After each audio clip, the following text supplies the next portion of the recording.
Game Changers by Mike Lupica, Chapter 1. Just like that, it was basketball season. It was basketball season this fast, so soon after football. Almost too soon for Ben McBain, even though he usually couldn't wait for the next season in sports to begin. When you were 11 like he was, that was the beauty of sports. You didn't have to wait until next year. Not if you played football and basketball and baseball the way he did in Rockwell. Sometimes you barely had to wait at all, even if people in Rockwell still hadn't stopped talking about the way football had ended for Ben and the rest of the Rockwell Rams in the championship game against Parkerville.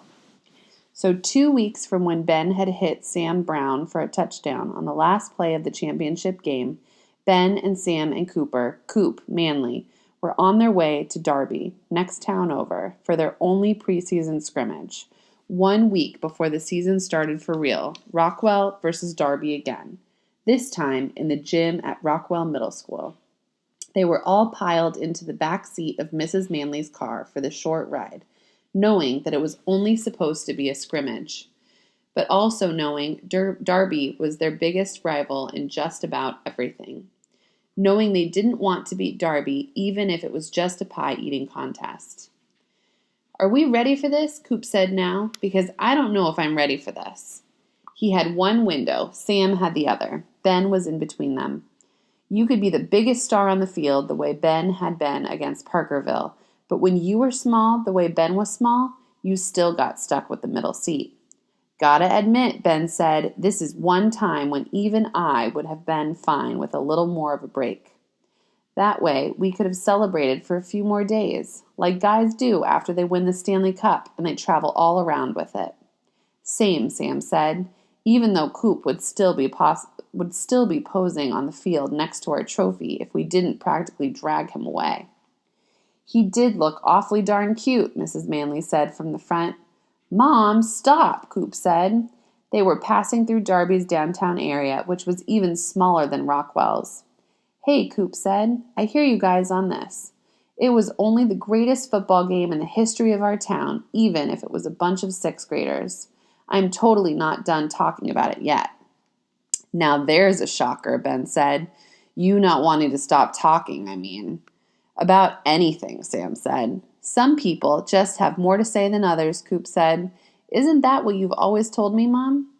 Ben looked up at the rearview mirror, could see Mrs. Manley smiling. "Honestly, dear," she said, "sometimes I just say that hoping you'll stop talking." "Mrs. Manley," Sam said, "from downtown." "Have your fun," Coop said. "This will all be in my book someday." "Whoa," Ben said. "You plan to write one before you?" "Like, read one?" They all laughed, happy as always to be in one another's company, happy to have the usual chirp going on between them, happy that they had a game to play, even if it did seem as if they were coming straight to the scrimmage against Darby from that amazing football game against Parkerville. Sometimes Ben wished his whole world could be Saturdays exactly like this. The back seat got quiet for a moment, even Coop. It was Sam who spoke next. "Before we do start hoops today," he said, "anybody besides me wondering how we can possibly top what we just did in football?" Ben said, We'll just do what we do." Coop said, I know what we always do, but help me out here." "We'll show up and hope something great happens," Ben said. "And then make something great happen," Sam said. It had happened during the football season, at least the season that really began about halfway through, when Coach O'Brien put Ben in at quarterback, and he showed Coach and everybody else that he wasn't too small to be a quarterback after all. The Rams were losing by 3 touchdowns to Parkerville in the regular season game the two teams had played, but somehow Ben, with a lot of help from Sam, the best receiver on the team and in the league, brought them all the way back. The Rams never lost another game after that. Finally, it was the championship game, the rematch with Parkerville, and they were down 4 points and down to their last play. Only it turned out to be the version of the most famous pass in college football history, at least as far as Ben was concerned. The Doug Flutie pass Ben had always imagined himself making. His dad had played with Flutie at Boston College, when Flutie had become quarterback, who was supposed to be too small before he proved the whole world wrong. His dad was a defensive back on that BC team, so he was there the day in Miami after Thanksgiving when Flutie made his desperate last play of the game throw to beat the University of Miami, throwing it half the length of the field to his best friend, Gerard Phelan, when nobody thought BC still had a chance. The way nobody thought little Doug Flutie could ever win a Heisman Trophy. There had been other Hail Mary passes in football history, never one more famous than that. But Ben made his to his best friend against Parkerville, running around in the backfield to buy himself time, to give Sam time to get behind the defense, then throwing it as far as he could and watching Sam catch it like a center fielder catching a fly ball, pressing the ball to the front of his jersey, and then falling back into the end zone with a play that gave the Rockwell Rams the championship. Even the town paper covered the game, calling Ben McMiracle in the headlines. Ben leaned back, closed his eyes now, remembered all of it, the crazy celebration on the field that began with his mad dash to get to Sam, all the posing they did with the championship trophy, the party back at Ben's house that ended up spilling across the street to the field across from the house that all of Ben's friends called McBain Field. Ben and Sam and Coop and Sean O'Brien out there until dark, still throwing a football around, not wanting the season to be over. Before Ben had finally gone to bed that night, Sam Brown had called him on the telephone and said, "It really happened, right?" Ben had said, "It happened." "So it wasn't a dream?" Sam had said, and Ben had laughed and said, "Well, it kind of was." Only then, before they'd even had a chance to catch their breath, it really was basketball season. Tryouts for the town team the next week. The team announced at the end of that week, then a week of practice. And that was why 2 weeks after Ben threw it and Sam caught it against Parkerville, they were in Darby, a couple of blocks away from the gym at Darby Middle School. Sean O'Brien was meeting them there, his parents having driven him to the game. At first, he wasn't going to go out for basketball, saying he'd never even tried out before. But Ben had seen enough to pick up games at school to know that he'd make a perfect power forward for them, or even a center when Coop sat down.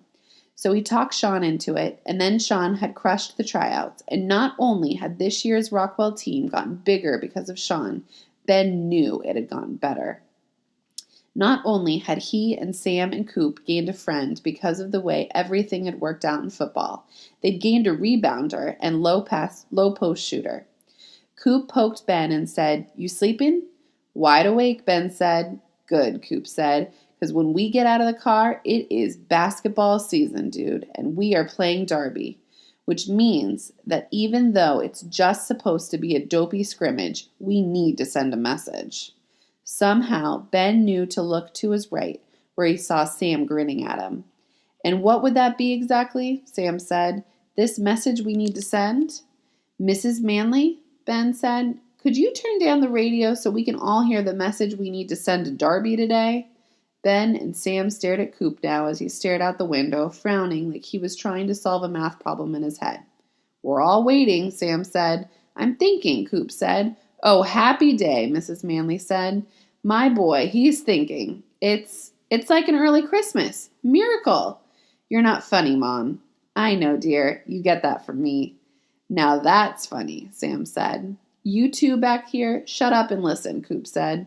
"Here's the message we need to send. That we're going to be the big dogs in our league again this year, same as we were in football." "That's it, dog," Sam said. "That's the message?" Ben made a growling noise, the kind you hear from a small dog. "Make your little jokes," Coop said. "You know you're both thinking the exact same thing." "All due respect, Coop," Ben said. "No one thinks the way you do." Coop acted as if he hadn't heard. "It doesn't have to be an actual message," he said. "When they say on TV that one team is sending a message to the other, it's not like they spell it out the way you would in a text message." "That's a good thing," Sam said, "because with your text messaging skills, the message would be even harder to understand." "Like with LOL," Ben said, grinning. "Oh," Coop said, "like I'm the only person on the planet who thought that meant lots of love." Something I never get from you two, by the way. Ben looked at Sam confused. Where do you suppose he gets an idea like that? From you two, Coop said. They all laughed, starting to get ready now, knowing they had a game to play. Mrs. Manley turned into the parking lot at Darby Middle School. They all could see the double doors to a gym where they'd played plenty of times before. In the back seat, Ben put his hand out, something else he'd done plenty of times before. Then Sam's hand was on top of his, and Coop's was on top of Sam's, and it officially wasn't football season anymore. They got out of the car and walked across the lot and into the gym, and that was when Ben first saw Darby's new point guard, Chase Braggs. And just like that, his season changed before it had even officially begun. The story of the day, of what was supposed to be just a scrimmage, wasn't Rockwell going up against its oldest rival. It was Ben McBain finding out he had a new one.